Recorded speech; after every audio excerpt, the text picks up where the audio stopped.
Welcome to Ions and Solutions and their Colligative Properties, Chapter 13 Summary. This is part 2 of a 3-part video narrated series of PowerPoints for this particular chapter. This will conclude with not this video rather, but the whole unit will conclude with a Chapter 12 and 13 combined test. And of course it's take home under the current circumstances. So I have my laser pointer activated and we are ready to go. This is actually section 1 extended. I broke section 1 up into 2 little mini parts. The first was dissociation, and this is about ionization. You already have seen the unit essential question, and this will actually be on your test when you get to the test. This is the extended lesson essential question for section 1. How is ionization different from dissociation? They seem to end up the same, but the process to get to the results is different. Okay, ionization. Ionization is a process that occurs to molecular compounds, and recall that molecular compounds are covalent compounds. So therefore they're sharing their valence electrons and they are not ions. And so ionization is the process of making ions out of covalent compounds. More specifically, here we have a little bit more detail here.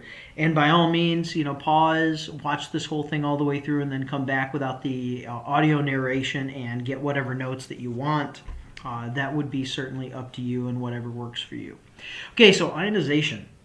Ionization is simply a process by which ions are formed from solute molecules by the action of the solvent.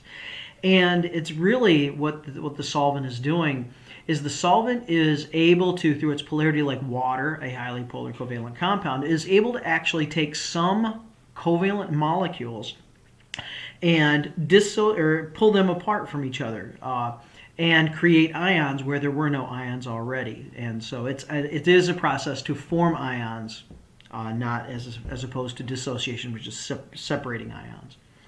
So remember, with an ionic compound, ions are already present. With molecular compounds, they are not. So here we have an example down here of hydrogen chloride as a gas. When it's aqueous, we would call that hydrochloric acid, just like you learned way back in the naming. However, in this particular case, it's called hydrogen chloride because it's a molecule. Here I'm combining it in water as a solvent, and the water is splitting up the hydrogen and the chloride. But notice what happens to this molecular compound. Even though they're sharing their valence electrons here, so it is a true covalent compound, water is actually able to separate them. Due to chlorine's extreme electronegativity, it actually is able to hold on to that valence electron that it was borrowing from hydrogen, and hydrogen is pulled away without it. Of course, now both are aqueous, thus we have ions where no ions existed to begin with. Okay, now hydrogen as an ion literally is just, and think about it, what is a hydrogen atom? A hydrogen atom is a proton with an electron orbiting, maybe neutrons, maybe not, depends on the isotope, right? So hydrogen as an ion, when you remove its electron, what do you have left? A proton. Literally, that's what you have. A proton. A hydrogen ion is a proton. I mean, I find that amazing. It's so simple, but it's amazing. So in any case, though, the hydrogen ion is not stable existing in that form. And so what happens is when it is actually ionized, when it's pulled away from something like that chloride ion, or the chloride, that it actually will bond with the solvent. And when it does, it'll bond as a proton, as an ion, but it never actually exists independently as the H+ ion. So what happens in water? It forms this very unusual ion, which is actually relatively common, but to us it may be unusual at the moment because we're just seeing it. But it forms the hydronium ion, which is H3O positive. H2O would be neutral. You combine a hydrogen, so there's your third hydrogen, but it does not come in neutral. It comes in with one less electron, without an electron actually, and so there's the positive charge. When formed or present in water, it will bond with water to form the hydronium ion. This process is called hydration, meaning just adding water. And here is the actual equation that you would want to take a look at. This is the bigger picture here, the full picture, where now I've pulled water away from the arrow because it's taking part in the reaction. Here is water as a liquid combining with hydrogen chloride as a gas. Basically, you would bubble this through water is how you can do this in a controlled laboratory environment. And when this happens, the water is able to split these two apart, forming the hydronium, that's where the hydrogen ion went, and the chloride, and of course now they're both aqueous, and this being an ionic equation would have to balance, and it does. Electrolytes. Okay, so any compound where almost all or all of the dissolved compound will exist as ions when in an aqueous solution, we would call this a strong electrolyte because it will conduct electricity very well. Any compound, when you only have a relatively small amount of dissolved compound existing as ions, we would call that a weak electrolyte. And if you have a compound that's fully dissolved in a solvent and there are no ions, we would call that a non-electrolyte. So the amount of ionization, the amount of dissociation, the amount of ions that are present will create the strength of the electrolyte. Consider two weak electrolytes down here. Here I have hydrogen fluoride or hydrofluoric acid, it is aqueous, combining with water, creating the hydronium ion and the fluoride ion, both aqueous.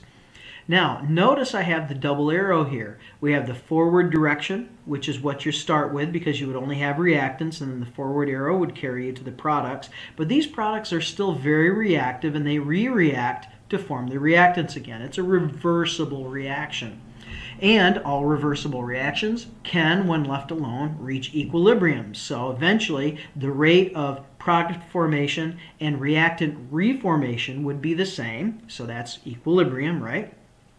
And notice that we're going to have a lot of molecular HF still in solution. Therefore, because it's not ionized, as we can evidence with this double arrow here, we would consider that a weak electrolyte. We just do not have 100% or nearly 100% HF broke up into ions.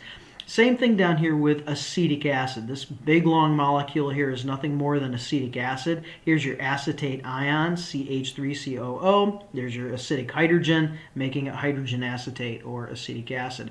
Same process here. Combines to form the hydronium ion and the acetate ion.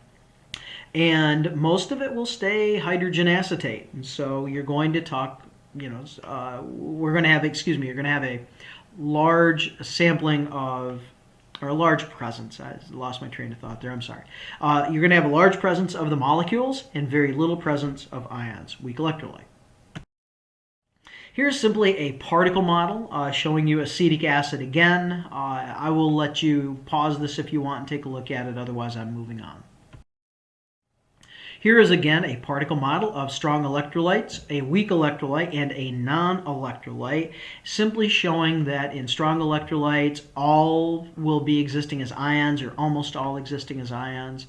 A weak electrolyte, you're going to have a lot of molecules and you'll have a few ions.